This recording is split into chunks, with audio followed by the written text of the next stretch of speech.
Tercera parte. En el capítulo anterior, el hombre, ya en prisión, había perdido toda esperanza de salir. Habían pasado años desde que su vida cayó en desgracia. En esos años de encierro, había estudiado 2 idiomas y había ganado crédito por buena conducta, lo que le brindó la oportunidad de conocer a alguien a través de cartas. Se había suscrito a una organización de parejas cristianas que ayudaba a reclusos a encontrar pareja y tener una oportunidad si algún día salían de la cárcel. Escribió sin esperanza de recibir respuesta, pero un día un guardia le entregó una carta de una mujer que había respondido por curiosidad. Pasaron semanas y luego meses hasta que un día decidieron conocerse personalmente, aunque no fueran las mejores condiciones. La mujer le habló de todo acerca de ella, y él también lo hizo, siendo sincero y confesándole que jamás había cometido semejante delito, pero que tuvo mala suerte y lo culparon por un crimen que no cometió. Ella decide creerle y contratar a uno de los mejores abogados del estado. Este accede y decide aceptar el caso con todo su equipo legal.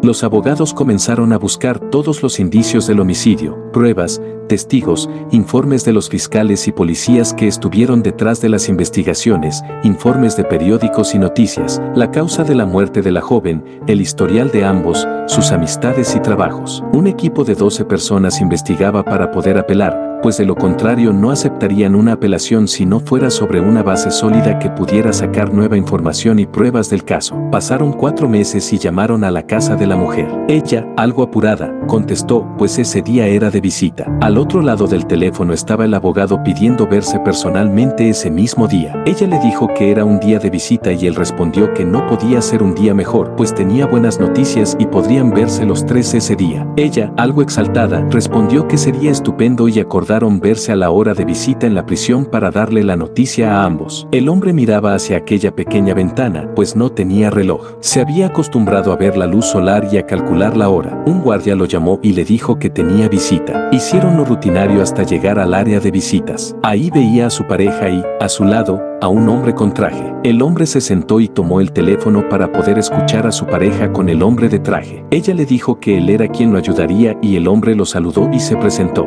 El abogado le dijo que tenía excelentes noticias y ella lo miró. Le dijo que aún no sabía de qué se trataba y había esperado para recibir la noticia estando juntos. El abogado prosiguió a decirles que habían encontrado inconsistencias, pruebas relevantes y habían decidido pedir la apelación. La apelación fue aceptada y se daría un nuevo juicio en 2 meses, después de que la fiscalía se preparara para estar listos para el juicio. El hombre los vio desconcertados y una segunda esperanza lo envolvió, como si de un niño se tratara al ver que sus padres esperaban por él en la salida de la escuela. Ella, con lágrimas, lo miró y le dijo que siempre lo esperaría, palabras que él una vez le había dicho. El abogado dijo que debía irse y que lo vería después, pero antes del juicio para tener su versión una vez más, o al menos lo que aún recordaba. La pareja no podía creer que una luz aún brillara al final de aquel oscuro túnel. Después de varias semanas, se acercaba el día de su juicio y, gracias a eso, el abogado tenía la potestad de ver más seguido a su cliente. Charlaban muy seguido y sus ayudantes anotaban, preguntaban, asesoraban y opinaban sobre detalles del caso. Seguían recabando más información y ya casi tenían todo listo,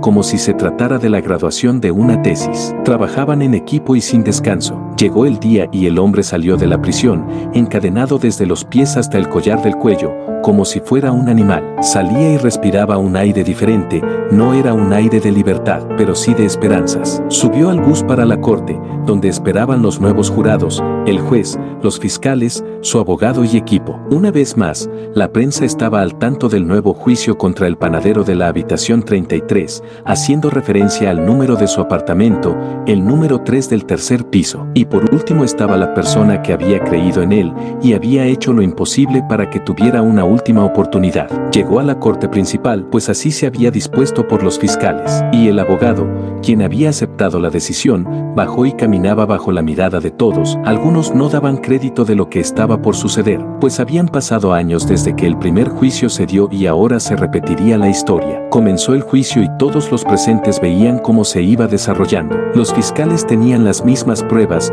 confesiones y reportes de la investigación que se dio en aquellos años. Los fiscales daban sus explicaciones con fotos y mostraban las pruebas que se habían recolectado en las investigaciones. La aportación sobre sus acusaciones eran las mismas y el jurado se limitaba a escuchar y ver todo lo que exponían para así sacar sus conclusiones y llegar a un veredicto en el momento adecuado. Pasaron al estrado algunos de los testigos que en su momento habían estado en el primer juicio, pero otros no desearon ser testigos por su mala memoria, y algunos fiscales estuvieron de acuerdo en no llamarlos porque podrían desfavorecerlos. Así pasaban las horas y el abogado defensor había hecho tan solo 2 intervenciones. El hombre confiaba en el trabajo del honorable abogado, mientras la mujer, algo ansiosa, le dijo al abogado en un pequeño receso si no pensaba intervenir más agresivamente. El abogado le dijo que no se preocupara, pues la estrategia era esa. Ella, confundida, no comprendió y ambos regresaron al juicio. El juez pidió cesar el juicio por el día de hoy y seguirían al siguiente día junto a los próximos 9 días. En total serían 10 días sin contar los fines de semana. Pasaban los días del juicio y el hombre iba y venía de prisión para su juicio. Los abogados y equipo conversaban al igual que los fiscales, pues querían llegar a un acuerdo, pero no había nada que acordar, pues se trataba de la inocencia de un hombre que había estado años en la cárcel. El fiscal dijo que no saldría, pues todo estaba en su contra,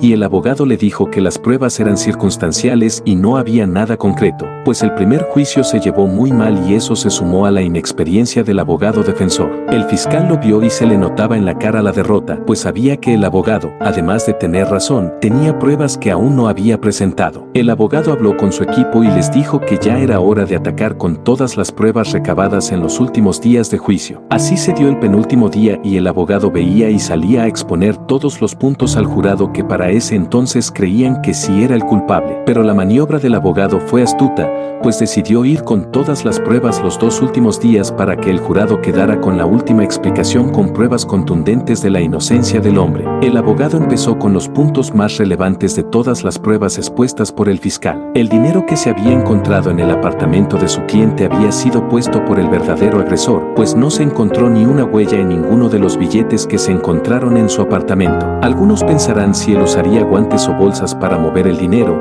y la respuesta es no. En las indagaciones que se hicieron en el departamento de policía, donde aún se guardaban pruebas como el dinero, se les hizo un análisis y encontraron 2 manchas de sangre que no pertenecían a su cliente y además 7 huellas dactilares de una persona que coincidía con el tipo de sangre que había en algunos de los billetes. Esta persona es de origen serbio, perteneciente a la mafia del este de Europa y que hoy en día está en la cárcel por otros delitos, pero que habían acordado que sería parte de los testigos. Además, el arma que se encontró sí tenía las huellas de su cliente, pero también tenía las huellas de la joven asesinada y 2 huellas que no concordaban con su cliente ni con la mujer. Pero una vez más, concuerdan con las huellas de los billetes y con el convicto que está pagando años de cárcel por otros delitos. Las personas del juicio empezaron a hablar, el jurado estaba estupefacto ante lo mencionado, los fiscales no creían lo que estaban viendo y el juez pidió orden y silencio. Así se mantuvo el abogado defensor durante horas, explicando otras supuestas pruebas que no eran válidas en ningún juicio. Finalmente,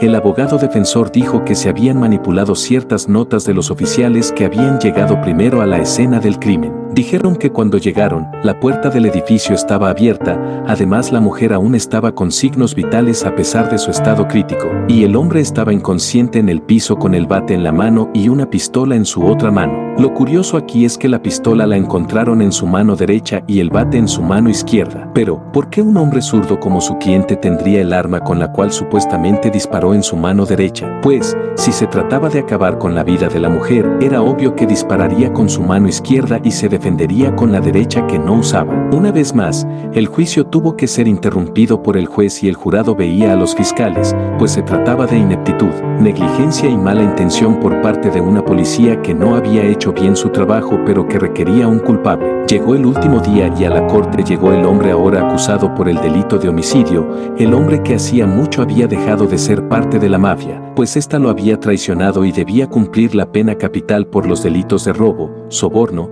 tráfico de personas y 3 homicidios. El abogado había acordado con el que sería testigo de la persona que había enviado a prisión a cambio de apelar por la cadena perpetua en vez de la pena capital, la cual había sido aceptada por el fiscal estatal y la máxima corte del estado, pues se trataba de la inocencia de un hombre. El hombre vio a su verdugo, pues gracias a ese psicópata había estado años en la cárcel y había acabado con aquella joven de manera tan fría. Fiscalía. El convicto se sentó en el estrado y el abogado defensor empezó con las preguntas. Con toda la agresividad y con preguntas astutas le hacía responder la verdad de una forma que haría que el jurado no tuviera dudas de la inocencia de su cliente. Mientras tanto, el fiscal y su equipo también salían a preguntar de manera torpe y sin ningún objetivo. Pasaban las últimas horas del juicio y ya no había nada que hacer, pues el hombre tenía un pie afuera de la prisión. Estaba claro para todos que era inocente y más con el testimonio jurado del serbio. El juez terminó el juicio, pidiendo a todos que se presentaran mañana para deliberar y dar por concluido el juicio. El hombre vio a la mujer que lo había ayudado y pensó lo afortunado que había sido de haber encontrado a aquella mujer.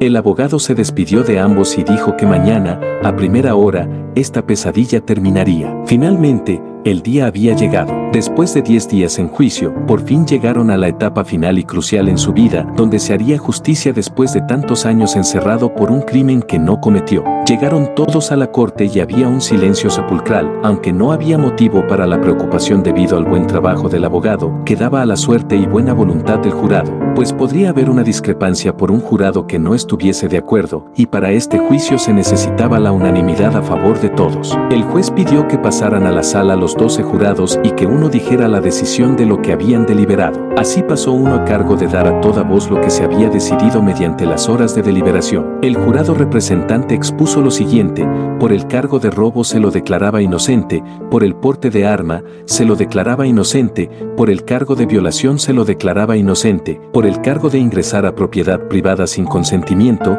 se lo declaraba inocente, pues había entrado para salvar la vida de la víctima, y finalmente, por el cargo de asesinato, se declara al ahora convicto inocente de todo cargo. Todos aplaudieron y las risas y lágrimas se confundían por la emoción de la justicia. La lucha había llegado al final y aquella batalla se había ganado con tanto esfuerzo. El juez pidió orden y silencio para dictaminar el procedimiento, habló ante todos y dijo que el hombre sería absuelto de todos los cargos y sería liberado inmediatamente. El hombre no se contuvo y agradeció a su abogado y su equipo, a su pareja incondicional y a todos los que habían creído en él. El juez siguió hablando y pidió disculpas por los años que había estado en la cárcel, siendo inocente. El sistema a veces falla y no había consuelo para todos los años que había estado encerrado. Le deseó una vida llena de felicidad y que siguiera siendo el hombre que siempre había sido a pesar de las adversidades que había vivido. El abogado y su equipo se levantaron al igual que su cliente y se dirigían a la salida. La mujer del ahora hombre libre se acercó y le dijo que siempre confió en él. Él la vio sin saber qué responder, pues no había palabras por lo que ella había hecho por él. Los reporteros se abalanzaron contra el abogado y su cliente para hacerles muchas preguntas. Uno de los reporteros preguntó qué harían ahora,